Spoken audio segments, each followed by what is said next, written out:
Welcome to Off Leash and Unfiltered. Trigger warning, I'm Katie Pepe, delivering the truth in dog training.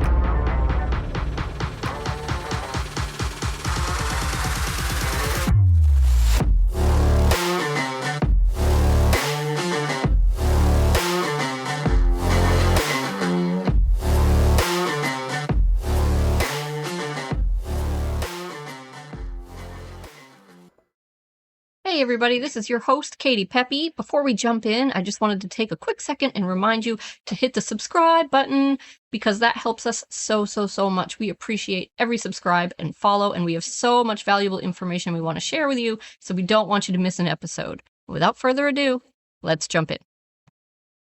Hey everyone, welcome back. It's a Friday today. Have my coffee. I'm feeling pretty good.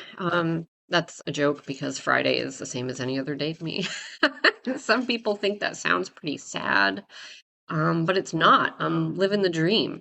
Friday, Tuesday makes no never mind to me. It's all good. Every day is a good day. So, but I will say I only allow myself a couple of coffees a week, and usually Friday is one of those days. So I do have a little extra pep in my step today. Which is good because Jenny goes home today. It's an exciting day. Unfortunately, Joyce won't be here to join me for that go home lesson, so that kind of sucks. But it should be fairly easy. This is their fourth go home lesson with me, so I think it's kind of just a formality at this point. It should not be a big deal. I expect it will be very smooth sailing. And Jenny's laying here on the floor in the office while I do this podcast, and so is Donzie. So I'm in good company today, and we're going to talk about this. Good, because I just got this question this morning, or maybe it was last night. It all kind of runs together, you guys. But so if you feel like you can't trust your dog 100% with other people, meaning your dog sometimes exhibits some concerning behavior toward other people. And actually, this dog used to exhibit, and when I say this dog, I mean the person that actually asked me this question recently. This dog used to exhibit those behaviors with his owners. I don't think that's happening anymore. Maybe I should ask because I'm not actually 100% sure, but it doesn't sound like it. But sometimes when other people approach the dog in certain contexts, he will exhibit some untoward behavior, some growling, and even a snap.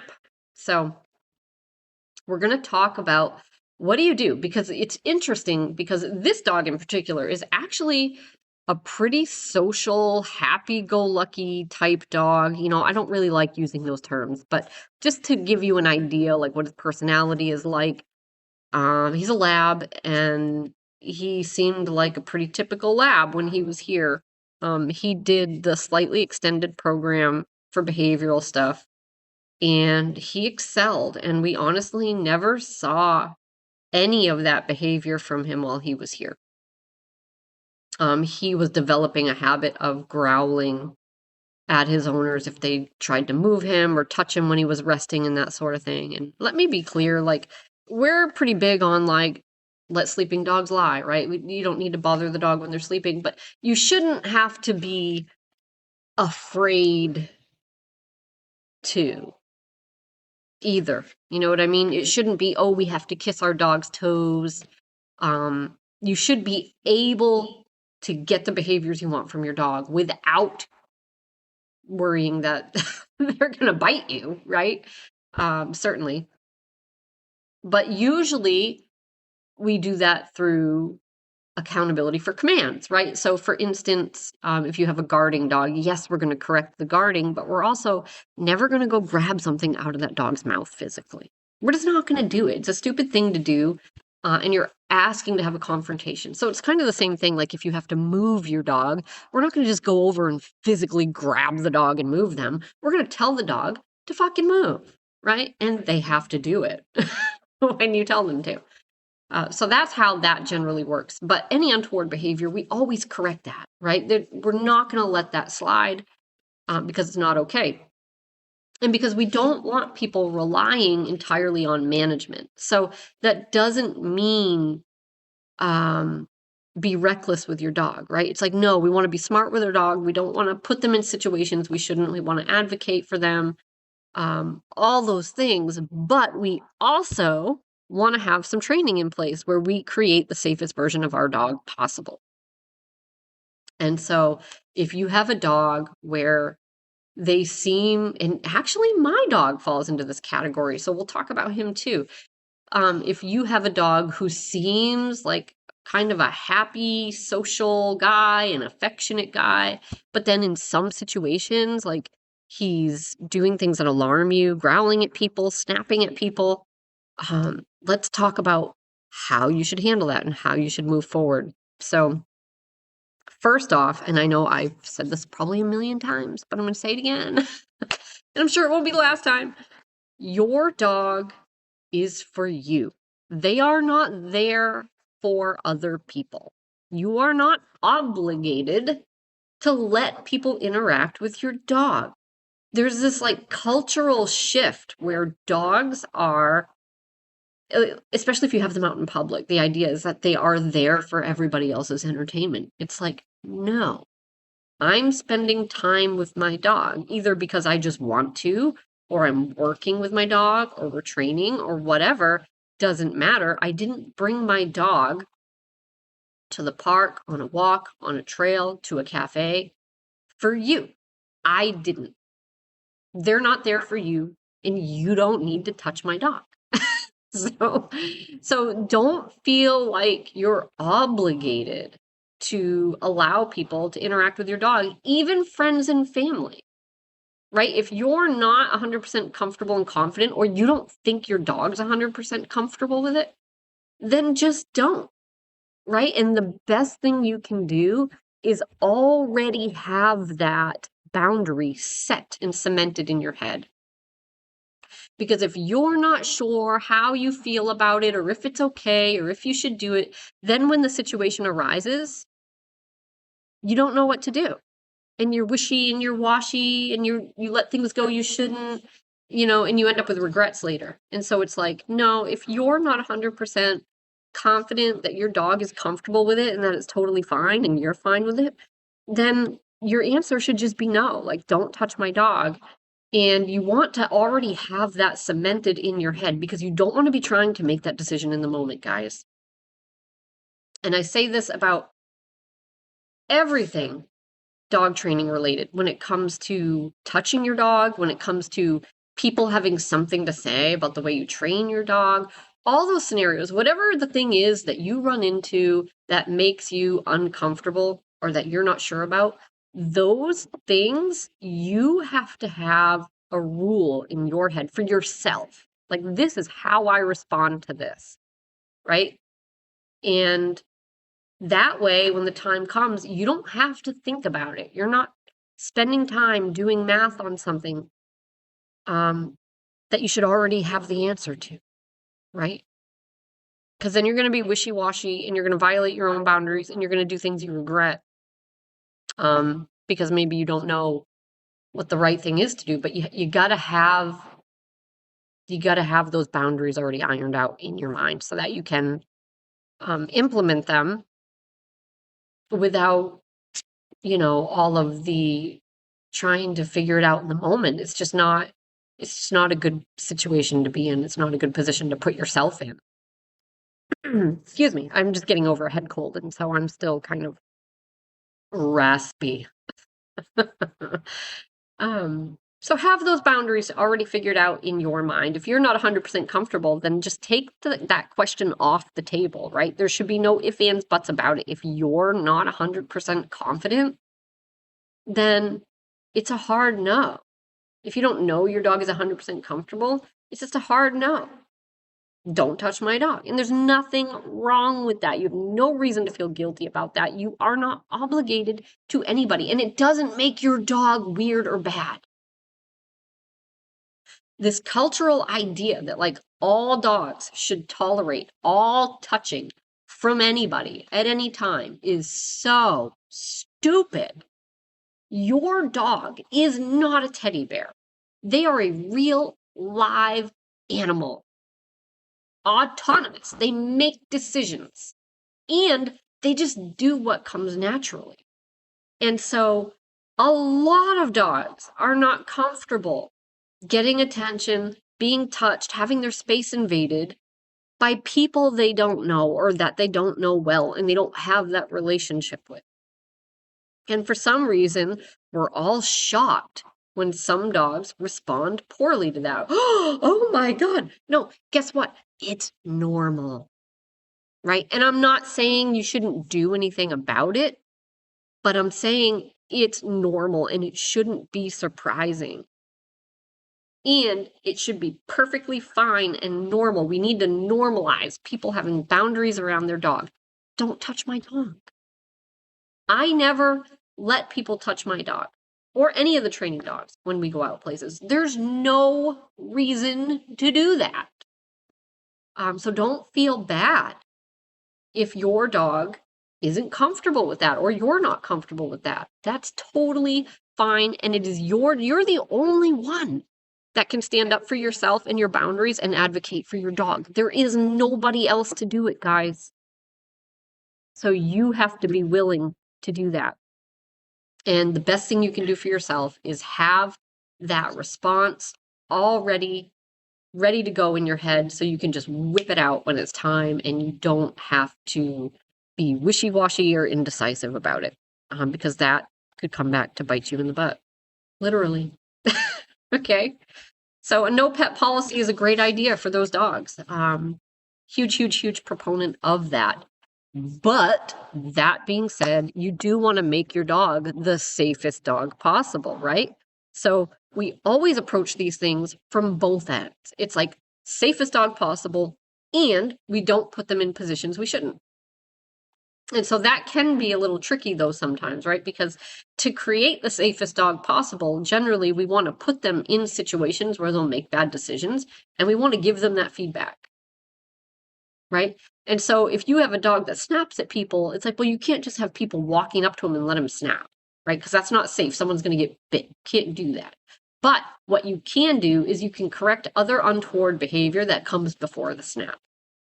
So you can put your dog in those positions and you can correct him for the side eye, the staring, the growling, any of that stuff without actually having them make contact, right? Because that's irresponsible.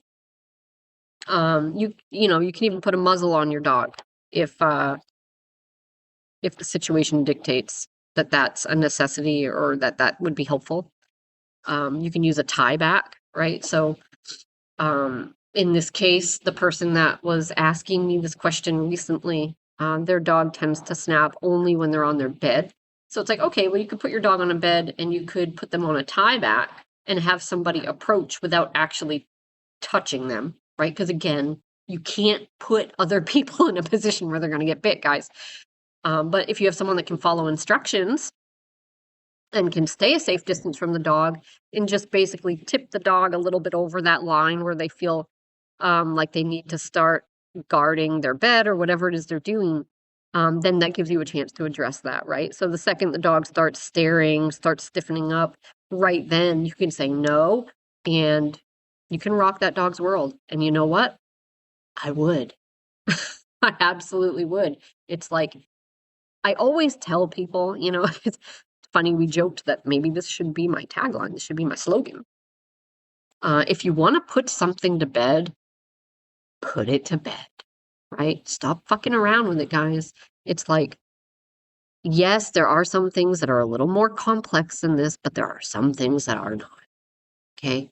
If you growl at somebody, if you threaten somebody, God for fucking bid, you snap at somebody, boy, your life is going to flash before your eyes, right? There's going to be a real consequence for that because I never want to see that again. It is so not okay, right? And I don't want to mess around with this for the rest of my dog's life. Okay, my dog's going to live another 5, 10, 12 years. I don't want to spend it. Well, I hope he doesn't bite somebody. Well, I hope he doesn't bite somebody. Now, I'm going to make damn sure he knows that behavior is not okay. right? And then we can work on rehearsing some other stuff and normalizing some better behavior so it becomes easier and more natural for him and he becomes more comfortable. But the first thing we do is we have that conversation. Okay, so we're going to create a much safer dog that way. And here's a little secret too. Something that can be very effective. If your dog is good with you, but he tends to give other people some shit, especially if you have other people like watching your dog, right? And you're not even around. Like you have to attach accountability to other people. So an easy way to do this is just have somebody, you know, whether it could be somebody the dog is disrespectful toward, or it could just be somebody the dog doesn't have a relationship with, someone the dog hasn't even met before. It doesn't really matter, but basically we want the dog to start to generalize over to other people that they have the same authority you do and that they carry the same consequences and standards that you do, that they also have these magic powers that you do, meaning e-collar, right? And so that's really easy to do with the e-collar. You can do it without it too, but it's more difficult, right? So, but super easy if you have someone you trust, right? And someone that is willing to participate. Literally all they have to do is look at your dog and say, no. And then you're going to follow up with at least a moderate consequence, right? So, and yeah, you could put the dog in a position where they kind of do something they're not supposed to. They get too excited or they're jumping or they're not listening, they're not following commands or something like that, but you don't have to, right? So people tend to overthink this. It's like, this isn't something you're going to do constantly, right? You're going to do this a couple times with maybe a couple different people. It doesn't matter what the dog is doing. Don't overthink it. So the whole point in this exercise is just to connect somebody else's no with an actual tangible consequence, right? Just have them say no, and then you follow up with a correction. Do that a couple times. Is it mean? No, because your dog has told you, he's already told you, he doesn't have respect for other people. And he's willing to use his teeth or threaten to. And so if you're fine with that, then fine. I'm not, right?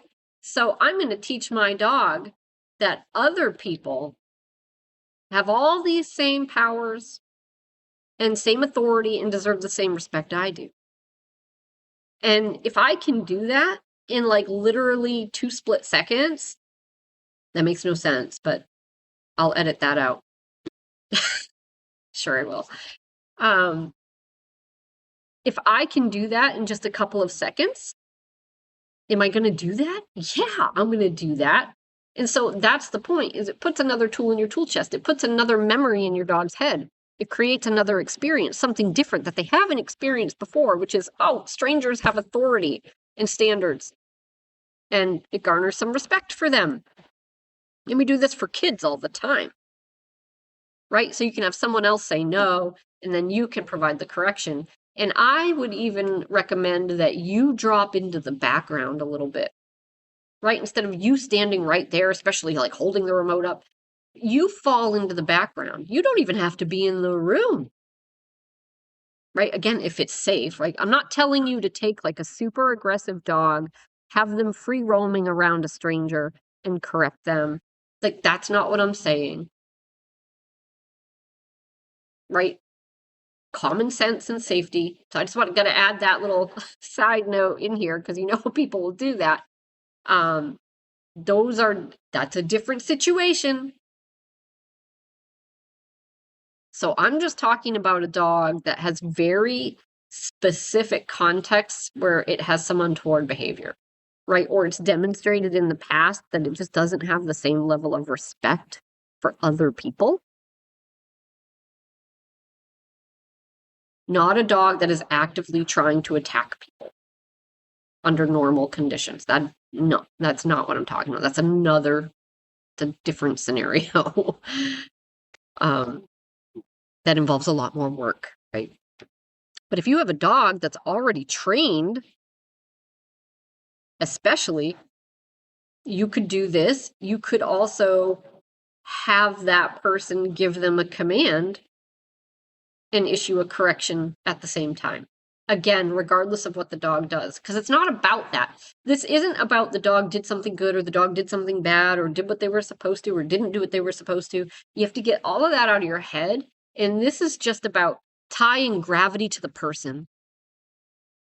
So they can say no, give a higher correction. They could say place and give a correction. Or they could just say the words and you can give the correction. And you can even do that from around the corner, right? You don't have to be right up there in their business, because then the dog is still kind of associating all this with you, right? But if you're not even in the picture, right? Or if you're at least in the background and it's the person that's up there with the dog, then all of a sudden, all of the stuff that you have with the dog gets tied to the person. It's like, oh, them too. Love the show? Well, I have great news. We are offering an inexpensive subscription to our new premium content.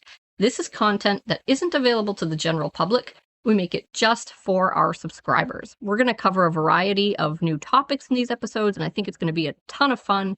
So you can jump right down into the show notes to get that website address, and then skip over there and sign up for this premium content.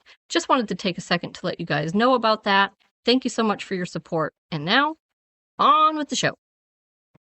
I guess I need to be a little bit nicer to them, right? And then I'm not saying that they should go and love on the dog and make out with the dog after. I'm not saying that, right? But this is just about creating a safer dog with a little more respect. And I will say, the fastest way to build a relationship with a dog is not through all the love and the petting and the kissing and the playing. It's do some work. Let's work together. Let's walk together. Let's put you on place and hold you accountable for it. Let's invite you off when I say it's time to come off, right? That builds a relationship with the dog, and then you can add in all the fun stuff afterwards. But everyone wants to do it backwards, right? Everyone wants to do it backwards. So if you have friends or family that you frequently have over, right, and you would feel better having them develop a relationship with your dog so you can feel a little bit less tense about it, less worried about it, okay, do these things in a safe manner. Like, I can't say that enough, right? So depends on your dog. Like, I'm thinking of the dog in the situation with the people that called me this morning or texted me this morning, but not every dog is like that, right? If you have a dog that just goes after people, that's not the dog you want to put in this situation, right? Unless you're experienced and you're using a lot of safety protocols to keep everyone safe. This is just for the dog that's a little disrespectful, right? Or that sometimes might use his teeth in certain situations. Like if somebody reaches for the dog, like a lot of dogs bite in that situation, right? So they shouldn't do that, but they should do these other things to say, hey, you know what? I actually deserve a little respect. Right? And then once you do that, that doesn't mean go put your hand in the dog's face right away, right? No. We can work on building that relationship later. Right now, let's establish that you have rules for the dog as a stranger, right? Because the dog's going to be like, whoa, I had no idea. And it's going to change things, guys. It's going to change things a lot. But the other thing I will say is, like I said, I never saw that behavior. We never saw that from that dog at all, not anything even close. And so when that happens, and it's not uncommon, when that happens, I have to assume that there are things missing. There are things missing, meaning we're not holding the dog to account in its day-to-day life in a way that convinces him he needs to be the best version of himself. So it's funny because people say all the time that they don't want to strip their dog of their personality. things of that nature. And we can't do that. I cannot change who your dog is. Like, even if I wanted to, I can't. My job would honestly be easier if I could, because we get a lot of dogs that need a personality change, at least in some ways. We get some personalities in here that could use some work. But we can't do that. I cannot change who your dog is. And so that's the thing. People think they're going to send their dog for training and there's going to be like this magic switch, right? And we're just going to change who the dog is, right? So if they have a dog that's not really exhibiting any serious behavioral issues, then they're really worried that you're going to change their personality. But if they have a dog with some serious personality flaws, some serious behavioral flaws, or just things that we find unacceptable, then it's like they're hoping and just expecting and assuming that you can change their dog's personality. And so I've got good or bad news for you, depending on which side of the fence you're on. We can't change your dog's personality. So that's probably good news, right? If you love everything about your dog, you just want them to listen. But it's probably bad news for you if you have a dog with some serious behavioral issues. But here's the thing. That doesn't mean they can't make different choices. We teach them to make different choices. We teach them to be the best version of themselves. And we inhibit those behaviors we don't like. But when we see those resurface at home, that tells us that we're not holding the dog to account all day, right? So if you go through the little moments in your day and your dog's kind of whizzing out of the kennel when you open the door, you have to start telling them to sit again before you feed them because they've lost that automatic must not go near the food until told to. The automatic piece is important, guys. No commands, it's food dish. Right? Your dog is breaking their down multiple times and you have to nag them. Things like that. Things like that. Right? And we're just kind of going through our everyday life that way. Well, guess what? Your dog is doing what comes naturally instead of what they've been taught to do. And so when you put your dog in this situation where they've had problems before, guess what they're going to do? They're going to do what comes naturally instead of what they've been taught to do. So, and that's the thing, your dog, if they've done this stuff, like if they've growled at people, snapped at people, they've already told you that's what comes naturally to them. We already know that. That's who your dog is. We can't change that. We can only change the decisions they make. Right? But your dog isn't going to make different decisions if they're allowed to go through the whole day doing what comes naturally. Then, of course, when you put them in that situation where they've had a hard time before, they're going to do what comes naturally because that's what they always do. Right? And so that's why accountability all day long is important. So if my dog made a poor decision and he growled at someone, he snapped at someone, there's going to be a high consequence for that, even if it's the person's fault. Right? So again, both and, right? It's like my dog and my person. They both have rules. They both have boundaries. Both have expectations. And if they're violated, if they make a poor choice, if they don't follow my instruction, any of those things, I'm going to address that, whether it's with the dog or the person. Right? But I'm not going to let it slide. Even if the person did something stupid, I'm not going to let it slide. Because if you do, then it sends the message to your dog that it's okay to do it. Right? And so then you're going backwards. So I'm going to correct my dog. But then if the person violated my boundaries, that's going to be a discussion too. Because that's not okay. That's not okay. But we already know if your dog makes those poor choices, that those are the things that just come naturally to him. And so you have to do the work, guys. You have to all day long be wiring your dog to do things that don't come naturally and not do things that do come naturally. And if you're not having any of those conversations all day long, if you're not keeping your boundaries clear and set in stone, and it shouldn't be terribly hard work. So people want to act like it's hard work to be consistent. It's like, no, it's only hard work to be consistent if you aren't correcting meaningfully enough, right? Because if you're too low with your intensity of your corrections, then your dog is going to keep breaking those rules. And yeah, you're going to have to be consistent every day for the next 10 years, and that sucks. And I don't want that for you.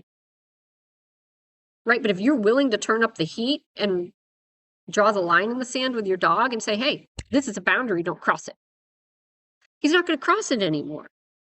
Right? And it's just going to be maybe the occasional touch up here and there. But for the most part, that boundary is going to be respected. Right? And you just have to be ready to have that conversation again, should your dog decide down the road that they're going to give it a try.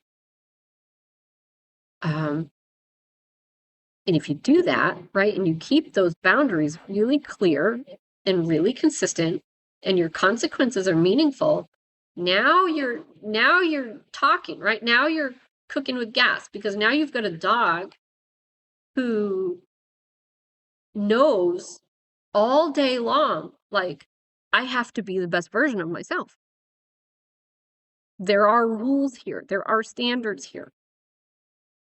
I have to keep my behavior in check. And guess what? If you live that way with your dog, then you are way less likely to see that other crap from them in the first place.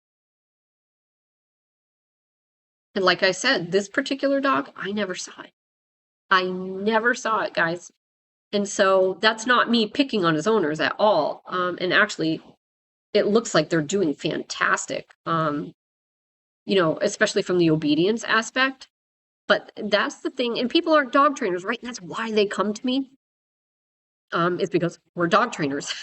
So people are really good at the obedience aspect because it's more tangible, right? We can see the dog's doing a behavior or not doing a behavior, and then we have a set idea. We have like the decision tree in our head of how we're supposed to respond to that, like good or no or correction, right? But when it comes to behavioral stuff, it's a lot more goopy inside people's heads, and they're not sure, and there's a lot of uncertainty.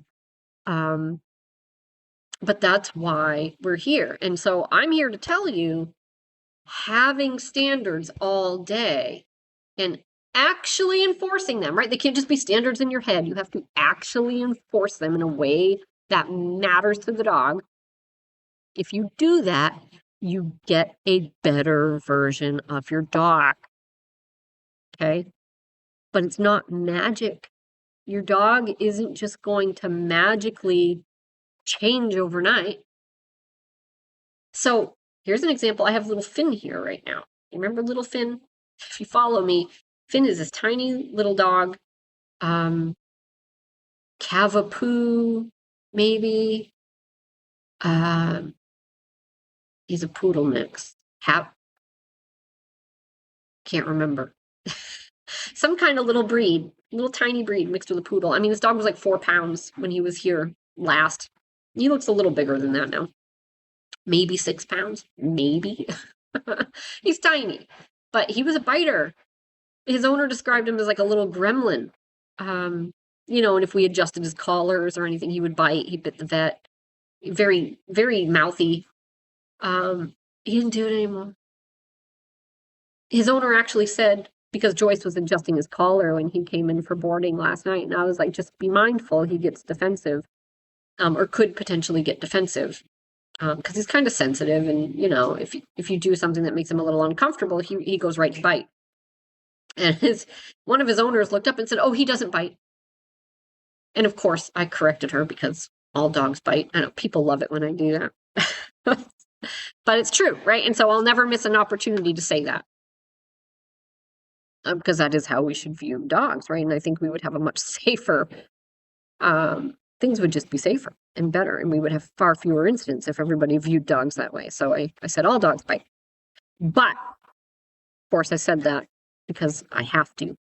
But the truth is, I was so happy to hear her say that because they did it, right? They worked through that, and they convinced him that behavior is not going to be tolerated, but also there's just standards and there's rules all day. And so he's now kind of wired to be on his best behavior. But if they didn't do that and they didn't have those standards or they weren't enforced, right? Standards aren't standards if they're just in your head. If you're nagging your dog with quote unquote corrections that are super low or just annoying, that doesn't count. That doesn't count. You have to really enforce your rules and boundaries. And if they didn't do that, then he would still be doing that behavior. He would still be doing that bratty biting, right? If he doesn't like something, he goes right to bite. And it's not that he woke up bloodthirsty, right? Most dogs don't. He was a pretty sweet, lovable, fun-loving guy, right? But you do something he doesn't like or something that makes him a little unsure, and it's right to bite. But he's not doing that anymore. He's not doing that anymore because he knows there's rules and boundaries and they're enforced. And then once you get a dog that's making a different choice, you get a chance to start normalizing and cementing something different. And that's where like the real magic happens, right? And your dog starts to become comfortable with things they weren't comfortable with before. But everybody wants that now, right? And they don't want to do the work, which is you have to set the boundaries for people and you have to spend time wiring your dog to be more respectful. And you can't have people violating your boundaries while you're doing that. Okay? And we do have lots of dogs that exhibited some untoward behavior toward people that are now very social butterflies. And I don't expect that. I don't expect that, and you shouldn't either, right? But the fact is, you don't know. You don't know what's going to come out of it. You don't know how far you're going to get. You don't know if your dog's attitude and what they like and dislike is going to change. You don't know. And it doesn't matter right now. Right now, you need to create the safest dog possible. And then we'll see. We'll see. So I've had dogs in here that want to kill everyone in their sight that are now social butterflies, right? And we have some dogs that just the best we can do is teach them to mind their business. And you set boundaries. You don't touch my dog. With some dogs, that's as far as we get, and that's fine. That's workable. Right? Depends on, but you know, what boundaries you set for other folks is going to depend on your dog. Right? It's going to depend on your dog. But again, I just want to reiterate, your dog isn't there for other people. Don't feel obligated. Like other people have to be able to touch your dog. No, they don't. That's for you. That's not for the dog. That's for you. So, but that's it, guys. Wire your dogs to be respectful in general. If you start letting the little things slide all day, again, you're teaching your dog, hey, follow your impulses. You're autonomous, right? Don't resist impulses. Don't take your cues from me. Take them from the environment. Do the things that come naturally. So if that's what you're telling your dog all day, then that's what they're going to do. So you have to put the time in and the effort in to teach your dog, we don't follow all of our impulses. We don't do what comes naturally. We don't respond to the environment, right? You respond to me. And if they do exhibit untoward behavior toward other people, don't miss that moment. Don't miss that moment. Have that conversation with your dog, guys. And then the next time when they make a better decision, you can praise, but don't have a party. Because if you get your dog all excited, they're probably going to go backwards. And don't put people in a position that's dangerous, of course. So I'm not saying, have people come up and stick their hand in your dog's face. Don't do that. And the truth is, usually dogs start exhibiting these behaviors before that point, right? So if someone came up to pet your dog and your dog snapped at them, chances are they were exhibiting things you could have corrected before that point. Chances are somebody just walked up or into the room or whatever, and your dog probably started staring, probably started stiffening. And then the next step might be like a lift lip, right? A little bit of a snarl. Then you might hear an audible growl. So there's usually a process that's happening, right? And we just miss it until the actual snap. But if you can have a conversation with your dog for staring, for stiffening, for growling, then you can prevent your dog from ever going down that road, right? So boundaries for the people and real rules and consequences for your dog, but not just in those moments, all day long. But keep everybody safe. Do not allow people to touch your dog. If there is any chance, there's always a chance. If there's an unreasonable chance, right? There's a history, there's a likelihood of them getting a bite. You can't do that. It's your responsibility to advocate for your dog and for those around you. But rules and boundaries, because people do stupid stuff. And at the end of the day, don't feel guilty about it. Your dog is there for you, not for everybody else, guys. Just because your dog isn't social doesn't mean that they should be locked up at home, not able to come with you, not able to go places, not able to be in the room. It's not your fault that everybody feels like they should be able to touch your dog. That's just the culture we live in. And they're wrong. So unfortunately, you have to find it within yourself to tell them that and set that boundary. And if they don't want to respect that boundary, then I guess they're choosing not to be around you when you have your dog, right? They're choosing not to be able to be a guest in your home or accompany you out on trips when you have your dog, because that's just a really disrespectful person. So that's it, guys. Stay safe and wire your dog to be the best version of themselves. Hey guys, thanks for joining us today. I really hope you enjoyed the show. If there's a specific topic you'd like to hear discussed, you can send that to me directly via email or fan mail. Just jump down into the show notes. That information will be there for you. I really look forward to hearing from you. Thanks for supporting the show, and I look forward to next time.